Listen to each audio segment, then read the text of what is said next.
Drahé kamene alebo drahokamy, ozdoba aj investícia, dedičstvo po našich blízkych alebo poklad vložený v prstení budúcej nevesty. V sérii týchto podcastov sa rozprávame o drahých kameňoch a o všetkom, čo s nimi súvisí. Volám sa Juraj Šoko Tabaček a pri mikrofóne vítam diamantiera, znalca drahých kameňov a výkonného riaditeľa spoločnosti Mikuš Diamonds, pána Martina Mikuša. Dobrý deň. Dobrý deň. Martin, tak poďme otvoriť tému, ktorá je možno dôležitá alebo logicky napadne ľuďom, keď sa o diamantoch rozprávame. Pretože existuje slovné spojenie investičný kameň alebo investičný diamant. Je toto pravda? Môžeme nakupovať kamene ako investíciu? K čomu sa to dá prirovnať a ako to treba uchopiť? Pretože ja keď to počujem, tak mi nápadne, no je výborné mať doma v skrini diamant, pretože je to vec, ktorá drží hodnotu a tým pádom ho možno niekedy drahšie predám. Viete, ste sa spýtali, či môžeme investovať do týchto kameňov. Ja poviem, môžeme, ale. A to ale je tam veľmi dôležité, pretože ten pojem investičný diamant sa v posledných, poviem už 10 ročiach tak nejakým spôsobom stal virál a veľmi sa rozšíril. Ja ho nemám veľmi rád, sa priznám. To je taký viac marketingový pojem, ktorý je viac obalom než obsahom.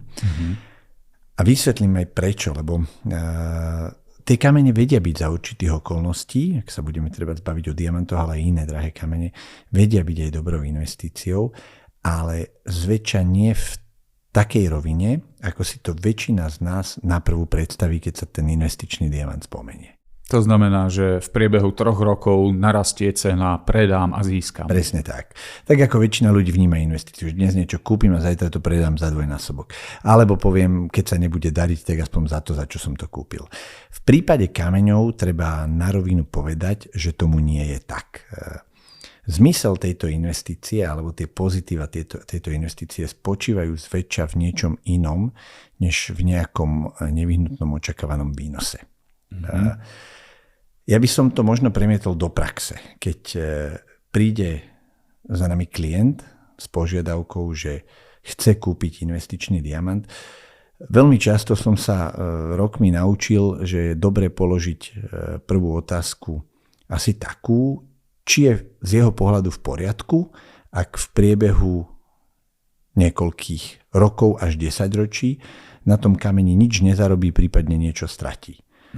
A v momente, keď tu klient odpovie pozitívne, čo sa ale stáva v jednom z 10 prípadov, tak môžeme v tej téme pokračovať ďalej. Pretože očakávať od kameňov, alebo respektíve nastaviť diamanty tak, aby boli predmetom akéhosi výnosu a ešte s veľkou pravdepodobnosťou je veľmi zložité. A preto ja tie kamene a diamanty z tých skúseností všetkých, ktoré za roky s nimi máme, vnímam tak, že vedia byť fajn uchovateľom hodnôt s pozitívami, ktoré iné komodity nemajú, ale taktiež majú svoje veľké negatíva, ktoré treba spomenúť a ten človek, ktorý o investícii uvažuje, by sa mal potom slobodne rozhodnúť, či áno alebo nie. Čiže keď povieme investičný diamant, nie je to isté ako investičné zlato? Tak nie je to isté z viacerých dôvodov. Investičné zlato, okrem iného poviem, je u nás aj legislatívnym pojmom. Tá hlavná výhoda, ktorá z toho, že naša legislatíva investičné zlato pozná, ktorá z toho plynie, je, že investičné zlato je za splnenia určitých konkrétnych kritérií aj oslobodené od dane z pridanej hodnoty. Čiže na investičné zlato je v tomto smere výnimka práve preto, aby mohlo byť predmetom investovania a nemusel ten, kto ho kúpi, pri momente kúpi o 20% na daní z pridanej hodnoty, ktorú si ponechá štát. Toto pri diamantoch neplatí. Samozrejme, treba ale povedať, že v prípade diamantov, ak by sme to porovnali s tým zlatom, tak sú isté výhody a isté nevýhody. Základný rozdiel, úplne základný, je ten, že zlato je len jedno. Totižto všetko zlato, kdekoľvek sa vyťaží, v akejkoľvek forme sa v tej prírode nachádza, je nakoniec po takom základnom spracovaní rýdym zlatom, ktoré má len jednu vlastnosť a je pomerne ľahko určiteľné. A tým pádom, tým, že máme len jeden predmet tej investície, sa celá ponuka v podstate teoreticky z celého sveta vie prostredníctvom rôznych kanálov stretnúť na nejakom jednom mieste, pretože sa bavíme o jedinom predmete tej kúpy. Na základe čoho, keď sa stretáva ponuka a dopyt, sa dá pomerne dobre určiť cena a dobre zabezpečiť likvidita takejto komodity.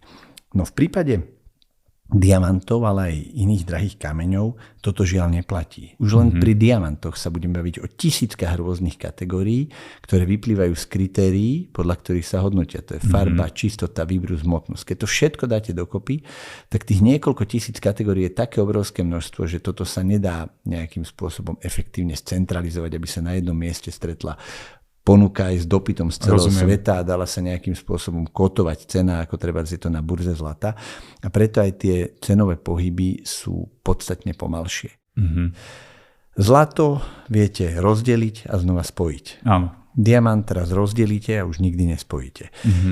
Z tohto pohľadu je likvidita kameňov, drahých kameňov, ďaleko komplikovanejšia, ako je to v prípade zlata alebo napríklad drahých kovov. No je však pravdou, že ak chcete napríklad preniesť so sebou majetok v hodnote niekoľkých 100 000 eur, tak pokiaľ by ste niesli zlato, sotva to dokážete preniesť anonymne. Pokiaľ budete prenašať jeden kameň, ktorý má priemer niekoľko milimetrov, nie je to žiaden problém. Táto výhoda sa dá premietnúť nielen do prenositeľnosti, ale napríklad aj do úschovania. Veľakrát sa to hovorí, že na to, aby človek uložil diamant, potrebuje trochu rozumu a nemusí mať žiaden trezor. Pri tom zlate je to vzhľadom na objem, ktorý v porovnaní s tými kameňmi má predsa len komplikovanejšie a vzhľadom na to, že sa jedná o kov a je ľahšie vyhľadateľnejšie, tak opäť sú tam negatíva, ktoré na tejto stránke sú.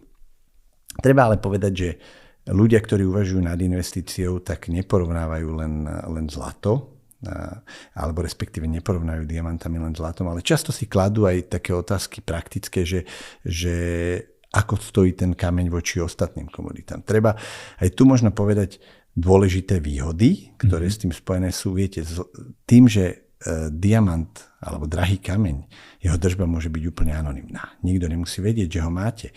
Nikto vám ho nezoštátni.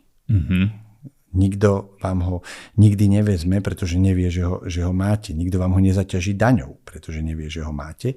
A toto sú všetko benefity, ktoré tam sú. Plus si treba uvedomiť, že ak človek kúpi nehnuteľnosť a nebude sa o ňu 30 rokov nejakým spôsobom starať, nebude ju užívať, nebude ju rekonštruovať, tak stratí na hodnote. Ten diamant môžete nechať ležať 10, 20, 200 rokov a po tom čase si ho nájdete v rovnakom stave ako na začiatku. Čiže toto všetko treba vnímať v kontexte a v tomto kontexte treba vidieť aj hodnotu tej prípadnej straty, ktorú by som možno od takejto investície očakával.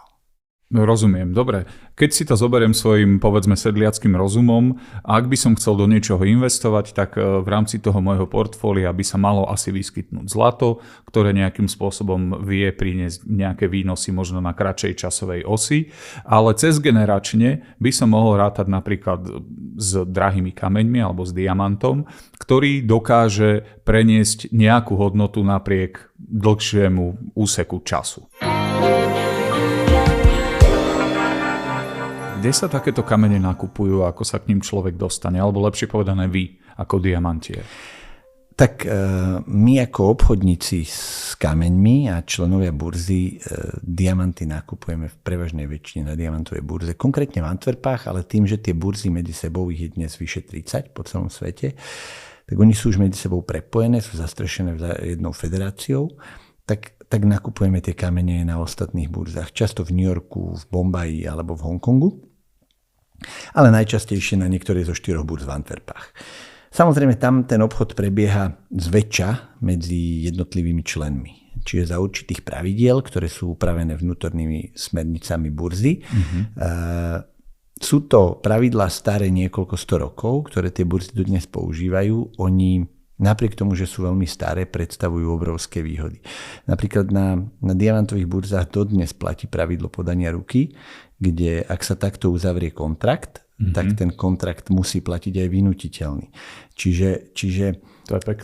Toto predstavuje obrovskú výhodu, pretože vy nemusíte v jednej chvíli, ako to dnes často býva, podpísať 40-stranový dokument, ktorý aj nedokážete prečítať a previesť prípadne obrovské množstvo peňazí ako zábezpeku. Nie. Tu stačí, že poviete, kedy sa toto zrealizuje, podáte ruku, ten kontrakt je uzavretý, šetríte čas. Šetríte obrovské množstvo času, administratívnych komplikácií. Čiže tie výhody, ktoré burzy prinášajú, sú pre tých členov veľmi veľké. Samozrejme, aby to takto mohlo byť, tak tam musí byť pomerne silná hrozba sankcií.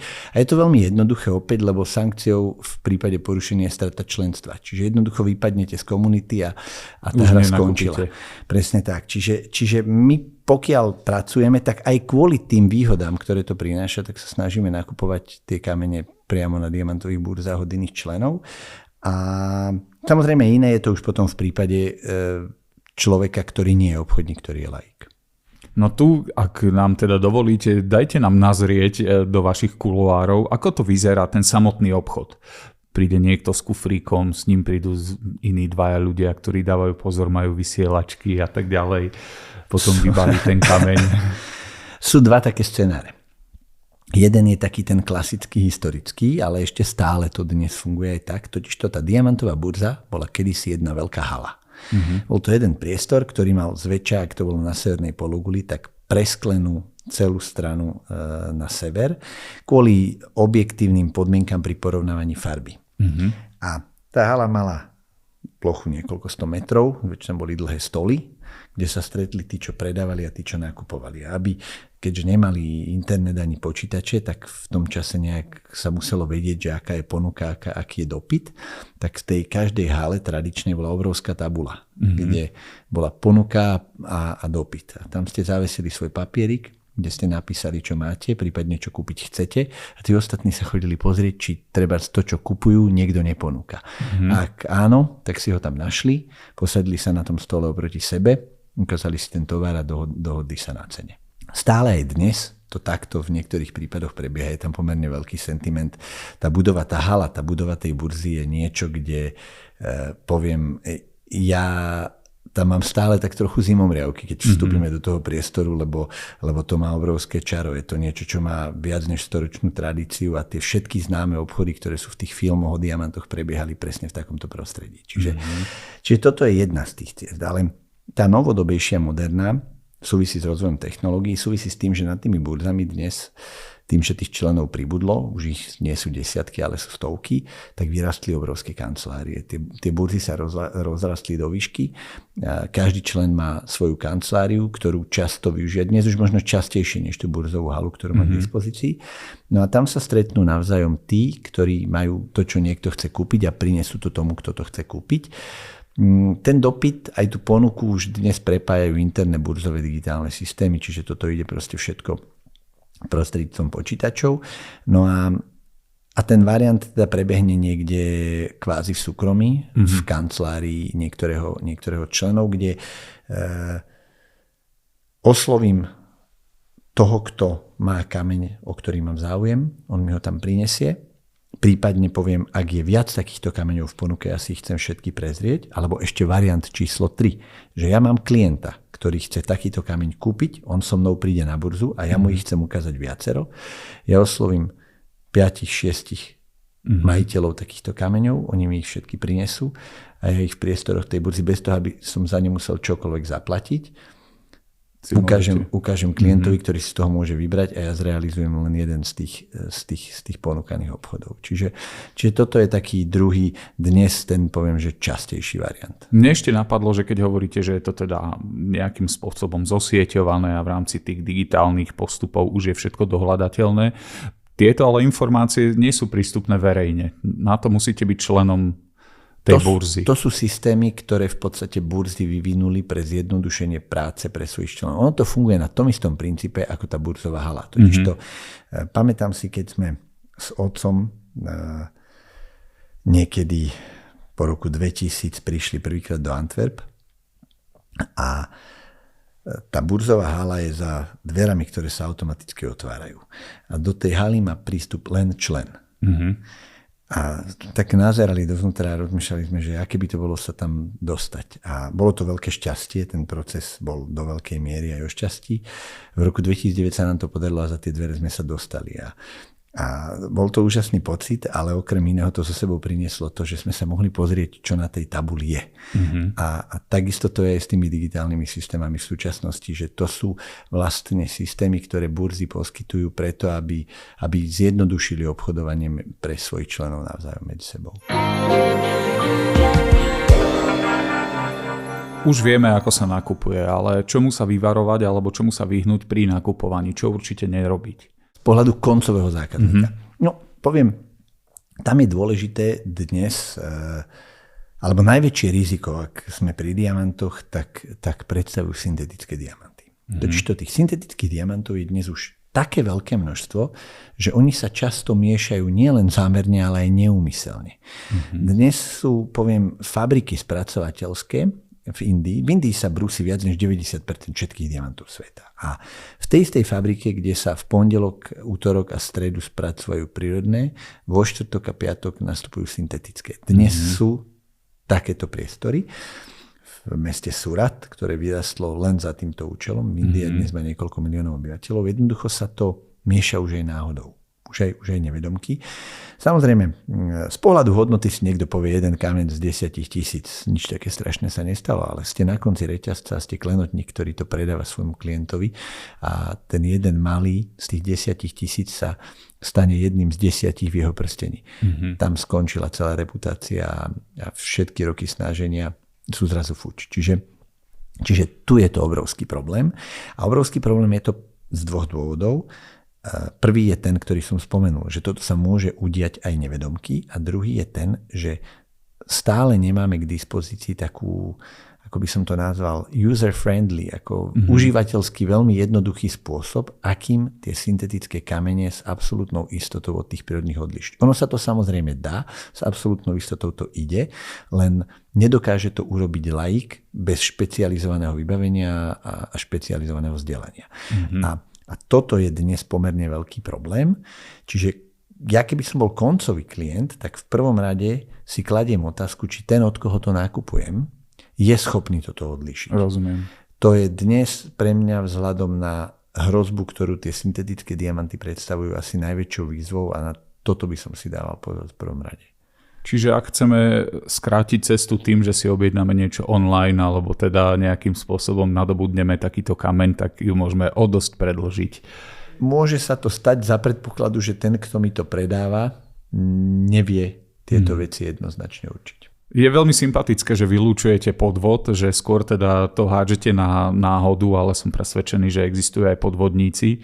Dobre, tak aby som to možno tak sám pre seba zhrnul, v prípade, že by som nadobudol pocit, že potrebujem mať doma kameň, ktorý povedzme, že budem volať investičný, alebo teda za týmto účelom kúpim, tak je asi najvhodnejšie nájsť niekoho, ako ste vy. To znamená, prídem k vám, poviem nejakú svoju požiadavku, chcem, aby ten kameň bol povedzme takto veľký, alebo mal takúto hodnotu.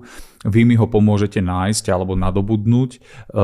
Pri vás mám 100% istotu, že nejde o syntetický kameň, takže som akoby ošetrený voči tomu, že by som kúpil niečo, čo má menšiu hodnotu, za akú sa vydáva. Tomuto celému rozumiem. To znamená snažiť sa preskočiť ten proces, ktorý je medzi mňou ako koncovým zákazníkom a tým, čo robíte vy, je skoro nemožné. Do tohto by som sa určite nepúšťal. Poďme si ešte povedať k tej pravosti. Kde si môžem overiť pravosť diamantu? Dobrá otázka, pretože tá pravosť je vlastne kľúčovou vecou pri tej investícii. Ste povedali, že prídete s tou požiadavkou, áno, vy by ste mali vedieť, že ste dostali, alebo že dostanete to, za čo chcete zaplatiť. Jedna vec je pravosť, to znamená, že je to prírodný pravý diamant, sa dá overiť prostredníctvom každého renomovaného slušného gemologického laboratória. Druhá vec je, že aj parametre, ktoré sú tomu kameňu priradené, sú skutočne také, aké sú deklarované, že sú. Toto je veľká téma, pretože aj tých certifikátov môže byť viacero. Neexistuje len jedna svetová autorita, ktorá vydáva certifikáty, ktorá ich vystavuje. Tých renomovaných laboratórií je viacero. Teraz otázka je, že na čo vlastne ich je tak veľa, keď ja som klient a ja chcem mať jeden a chcem, aby to bolo dobre. Tak samozrejme veľa ich je, lebo je to trh tak, ako je to trh so všetkým iným, ale teraz ja z pohľadu klienta si kladiem otázku, a aký ja mám mať ten papier, ten doklad, ten rodný list k tomu kameňu. A to je veľká téma, lebo tak ako sa tie podvody robia s tými kameňmi, tak dnes aj s tými certifikátmi sa to samozrejme trošku zamotáva. Existuje niekoľko takých tých, poviem, top laboratórií. Ja ich spomeniem, lebo to je dôležité. Z tých medzinárodných veľkých je to určite Gemological Institute of America, GIA. Potom môžeme spomenúť International Gemological Institute, IGI, ktorý má pobočky po viacerých mestách sveta so sídlom v Antwerpách. Potom je to napríklad v Belgicku taká národná rada, to je Hoge Raad for Diamant, HRD, a niektoré ďalšie menšie. Ja som spomenul 3. Tie 3, ktoré majú z hľadiska, možno poviem, toho európskeho trhu v súčte najväčší podiel. Jednoznačne najväčším z nich je v súčasnosti celosvetovo práve GIA, ten americký inštitút. A je to dnes tak akoby už aj zaužívané, keď ľudia, keď k nám zväčša prídu klienti, tak oni povedia, že my chceme ten GIA certifikát. Ten si prosíme k tomu kameňu. Býva to automatická požiadavka, dnes fakt drvie väčšine prípadov. Otázka je, že či je to správne. Či sme niečo neopomenuli, keď preskakujeme tie ostatné. Poviem, že pred možno 20 rokmi mala GIA podstatne menší podiel na trhu a vôbec to nebolo tak. Za posledných niekoľko desaťročí sa zvýšil ich podiel, ale ten podiel a to, prečo si to ľudia vyžadujú, ani tak nevyplýva z nejakej zásadnej reputácie alebo z chýb na strane tých iných laboratórií, je to do veľkej miery marketing. GIA pracuje aj na tom, že klienti, tí koncoví, si od tých svojich obchodníkov, ktorým to dodávajú, už priamo pýtajú tento certifikát. Tí Američania v tomto predstihli všetkých ostatných. Neznamená to však úplne nevyhnutne vždy, že keď mám ten GIA certifikát, tak mám automaticky ten, ktorý najprísnejšie pristupoval k hodnoteniu toho kameňa. Často sa stáva, že kameň je predložený do druhého laboratória, to sú zväčša hraničné kamene, ktorých tie kritériá sú na hranici medzi jedným a druhým stupňom, a iné laboratórium vie byť striktnejšie ako laboratórium GIA. Ja ako koncový zákazník si vravím, že v takom prípade by som chcel certifikát z toho striktnejšieho laboratória, lebo zaplatím za taký kameň menej peňazí. Toto je dnes veľká téma a poviem, že v tomto sa laik samozrejme nezorientuje. Nemá možnosť sa zorientovať. Vedieť posudzovať rozdiely medzi hraničnými kameňmi vyžaduje obrovskú prax. A tu je opäť dôležité to, aby som pri tej kúpe nie len požadoval GIA alebo GIA, ale aby som súčasne požadoval aj to, aby ten kameň bol naozaj striktne zhodnotený. Ak existuje naň prísnejší pohľad, tak ja ako koncový klient by som chcel o tom vedieť, že to tak je. A toto je ďalšia dôležitá súčasť, na čo možno už nemyslí ten klient, ale poviem, že korektný obchodník by na to pamätať mal. Ak sa otočí to garde, dnes sa často stáva, že sa predávajú kamene s inými certifikátmi než GIA, napríklad s tými IGI, s tými HRD. A človek si kladie otázku veľakrát, že prečo je ponúkaný ten kameň s týmto certifikátom, keď predsa menej ľudí taký certifikát dnes požaduje. A áno, naozaj aj s týmto sa dnes operuje často cielene, pretože veľakrát motiváciou toho obchodníka, nevždy čestného, je práve to, že ponúkam ku kameňu konkrétny certifikát z toho dôvodu, že pre mňa ako obchodníka môže byť ten certifikát najlepšou voľbou, ale už nie pre toho klienta, u neho sa to garde otáča. Čiže tu dvakrát platí vedieť, s kým z hľadiska toho, u koho nakupujem, vedieť, s kým mám tú česť a či je to človek, ktorého renome a reputácia bola overená rokmi. Lebo to je veľmi jednoduché. Tam sa, keď dostávame otázku, že ako mám vedieť, že som na tom správnom mieste teraz, na to neexistuje iná odpoveď. Väčšinou len čas vám ukáže. Keď to neznamená, že niekto, keď je tu 1 rok, že je zlý obchodník, že je nečestný. To vôbec nie. Pravdou ale je, že pri 20, 30, 40 rokoch pôsobenia na trhu, ak by ste postupovali neférovým spôsobom, tak zväčša už o tom niekto niekde počul. Áno. A tu si na toto treba dávať do veľkej miery pozor. Čiže voľba toho dodávateľa je často absolútne najdôležitejšou otázkou. Možno ešte dôležitejšou než voľba kameňa samotného. Dobre, ale znamená to, keďže som laik, prídem k vám a chcem takto nakúpiť kameň, že vy mi odporúčite, aké certifikáty by k tomu kameňu mali byť? My v prvom rade pri každom kameni skontrolujeme, či ten kameň korešponduje s tým hodnotením. Veľakrát sa nám stane, že sme dostali hraničný kameň, o ktorom sme boli presvedčení, že to hodnotenie nie je úplne v poriadku. Čiže je nadhodnotený. Je mierne nadhodnotený. Ono to samozrejme teraz neznamená, že my budeme ten kameň dávať, recertifikovať do ďalších laboratórií, ale na druhú stranu viem, ja už pri nákupe toho kameňa ako obchodník, že ak takýto kameň kupujem, tak za nezaplatím cenu ako za iný kameň týchto parametrov. Rozumiem. Ešte možno takou jednou veľmi dôležitou vecou, to sa stalo takou domenou posledných rokov, že ľudia na internete, na veľa stránkach sa to povie, že ľudia nechcú kúpiť certifikát. Oni ani nechcú kúpiť kameň.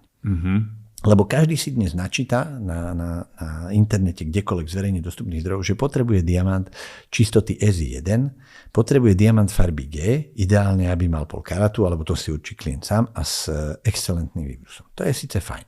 Čiže ten nákup prebieha tak, že nájdete ho niekde v online databáze, má GIA certifikát, má svojho 0,5 karatu, excelentný výbrus, čistotu S1 a farbu G.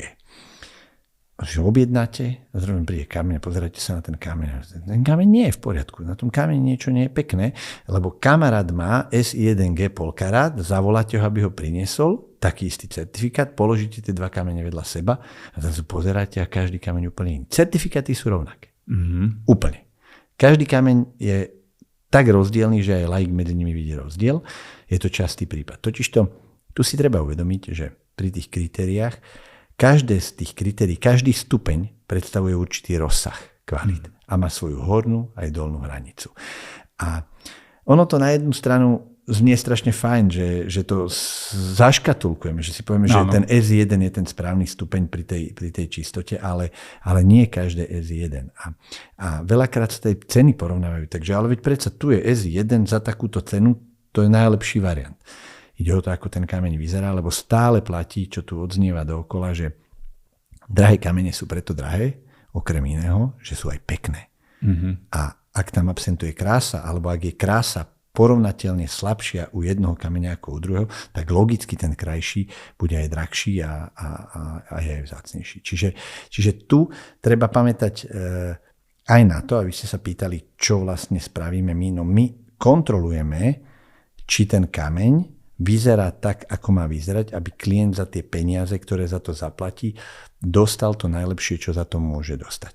A to je ten krok, to je možno tá pridaná hodnota, by som to tak nazval, ktorú my do toho procesu dávame, za ktorú samozrejme aj nám zostanú nejaké peniaze vo finále, ale platí, že má to byť za niečo. A toto je tá práca, ktorú my vkladáme do tej kúpy pre toho klienta. Čiže napríklad máte vedomosti, alebo teda vaše vedomosti dovolujú to, že viem, keď nakupujem hraničný kameň, že sa budem snažiť zjednať, neviem, či funguje slovo zjednať cenu na tú možno nižšiu kategóriu.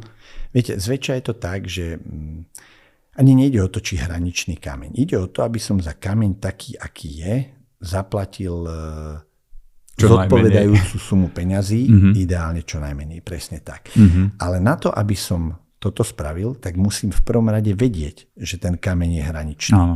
A toto je to kľúčové. Čiže my sa, ja hraničné kamene v zásade, poviem, osobne nemám veľmi rád. Pokiaľ je to možné, tak si snažím vyhnúť, aby niečo, čo je uvedené v tom certifikáte, aj naozaj korešpondovalo s tým, ako ten kameň vyzerá. To je prvý krok. Druhý krok, ak už k tomu dôjde, tak áno, tak v takom prípade je ale potom potrebné, aby som ani ja nemusel môjho klienta uviesť do omylu, to čo najlacnejšie kúpiť, aby pri tom, čo z toho poviem, že aj nám zostane, tak aby aj ten klient súčasne pri tom zaplatil cenu, ktorá pre neho má zmysel. Rozumiem. Takže tam je v prvom rade dôležité vedieť, rozumieť tej problematike, no a podľa toho potom samozrejme nastavovať tú cenovú politiku. No ja viem, že táto otázka, ktorú položím, nie je teda úplne exaktná, ale nedá mi. Koľko môže stáť investičný kameň? Keď je veľkosti, povedal by som, ja neviem, 0,5 centimetra v priemere, o akých peniazoch sa možno bavíme, aké sumy sa tu hádžu?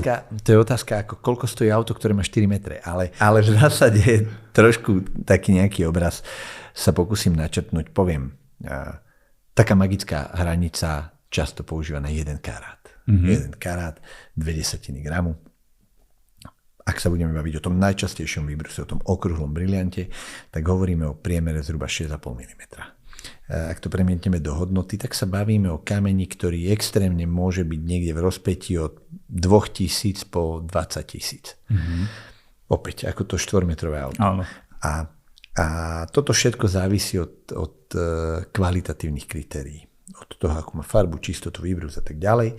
Čiže niekde v tomto rozpätí sa dá hýbať pri jednom karáte, pričom ale poviem, že tie vizuálne atraktívne kamene samozrejme nezačínajú úplne od tej spodnej hranice, ale hýbu sa niekde v rovine tých možno 5-6 tisíc.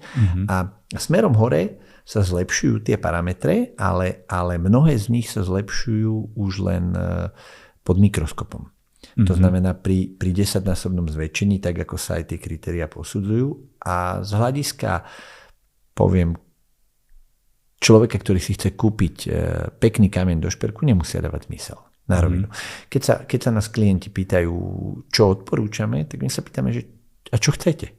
Čo hľadáte? Povedia, chcem niečo pekné. Keď chcete niečo pekné, tak sa poďme pozrieť na to, čo je pekné. Ak povie, že chcem niečo špičkové najlepšie na svete, tak sa poďme pozrieť na niečo, čo je špičkové najlepšie na svete. Ale toto si treba zadefinovať a následne podľa takejto požiadavky my už potom nasmerujeme toho klienta. Dobre. Ja myslím, že to mi stačí na predstavu. Som zarámcovaný a chápem, že nie som si istý, či 1 karát je pre mňa. Treba povedať ešte možno takú malú vsúku, že 1 karát je už pomerne veľký kameň. Sme začali od tej magickej hranice, ale diamanty, ktoré sa často používajú v klenotníctve, tak začínajú, poviem, tie pekné, ktoré môžu byť solitérmi, začínajú rádovo v stovkách eur. Čiže ani ten pekný šperk nemusí byť niekoľko tisícov a veľakrát nie je niekoľko tisícov investíciou, ale aj s pravým diamantom sa dá ten šperk kúpiť pekný od pár stoviek. Mám ešte jednu otázku. Keď nakupujete kamene, tie kamene už sú vybrúsené? Áno, v našom prípade áno. My sa spracovaním nezaoberáme aj z toho dôvodu, že poviem, to je otázka posledných, možno v 60. koncom 60. začiatkom 70. rokov minulého storočia sa masívne začala presúvať produkcia spracovania diamantov do Indie. Ono to najskôr bolo tak, že silné spracovateľské spoločnosti z Európy, zo Spojených štátov začali otvárať svoje pobočky kvôli nízkym nákladom na pracovnú sílu v Indii. Samozrejme, sa to celé otočilo, lebo v tej Indii vznikli indické spoločnosti, ktoré prevzali to know-how a dnes sú v tom spracovaní jednotkami na trhu a dnes to v podstate vyzerá tak, ako už bolo spomenuté, že tam je viac než 90% kameňov spracovaných tam. Čiže dnes, poviem, v našich podmienkach nedáva veľký zmysel, aby sme sa nejakým spôsobom snažili spracovať tie kamene tu v našich podmienkach. No veľmi dobre, takže v zásade vieme, ako si overiť pravosť diamantu, alebo teda s kým hovoriť. No, priatelia, myslím, že je na vás, aby ste si z tohto zobrali, čo je pre vás dôležité a či diamant spĺňa pre vás taký ten rozmer investičného kameňa. Myslím si, že v prípade, ak myslíte na svoje ďalšie generácie, tak by mohol. V prípade, že nie a hľadáte niečo rýchlejšie, možno nie, ale samozrejme to je individuálne. Ďakujem vám veľmi pekne, pán Mikuš. Ďakujem za obsiahle informácie o typoch diamantov, o určovaní hodnoty. Je to skutočne veľmi odborná špecializovaná práca a v prípade nákupu diamantov na investíciu sa určite obrátim na vás, teda na profesionálov. Budúci podcast bude trochu netradičný. Myslím, že môžeme poslucháčom prezradiť, že sa pôjdeme pozrieť do vašej kuchyne.